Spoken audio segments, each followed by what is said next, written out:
సినీ పరిశ్రమలో నటి సమంత ఇప్పుడు ప్రత్యేకమే.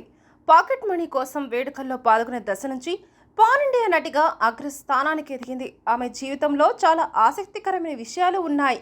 తమిళం, తెలుగు భాషల్లో స్టార్ హీరోలతో జోడీ కట్టి పాపులర్ అయిన ఈ చెన్నై బ్యూటీ ఆ తర్వాత ఫ్యామిలీ మన్ 2 అనే వెబ్ సిరీస్తో అంతర్జాతీయ స్థాయిలో గుర్తింపు తెచ్చుకుంది. ఆమె నటించిన మరో వెబ్ సిరీస్ సిటాడెల్ త్వరలో స్ట్రీమింగ్కు రెడీ అవుతుంది. ఇటీవల మయోసైటిస్ అనే అరుదైన వ్యాధితో బాధపడుతున్న సమంత దాని నుంచి బయటపడేందుకు తీవ్రంగా ప్రయత్నించింది. ప్రస్తుతం ఆరోగ్యపరంగా కోలుకున్న ఆమె మళ్ళీ నటించేందుకు రెడీ అవుతుంది. సొంత నిర్మాణ సంస్థను ప్రకటించి తన ప్రధాన పాత్రలో మా ఇంటి బంగారం అనే చిత్రాన్ని నిర్మించనున్నట్లు తెలిపారు. తాజాగా ఆమె గురించి ఓ ఆసక్తికర వార్త హల్చల్ చేస్తుంది. సమంత క్రైస్తవ మతాన్ని వదిలి హిందువుగా మారిందని ప్రచారం జరుగుతుంది. ఇటీవల సమంత క్రైస్తవ మతాన్ని వదిలి స్వామి జగ్గి వాసుదేవ్ జీ సమక్షంలో హిందువుగా మారారు.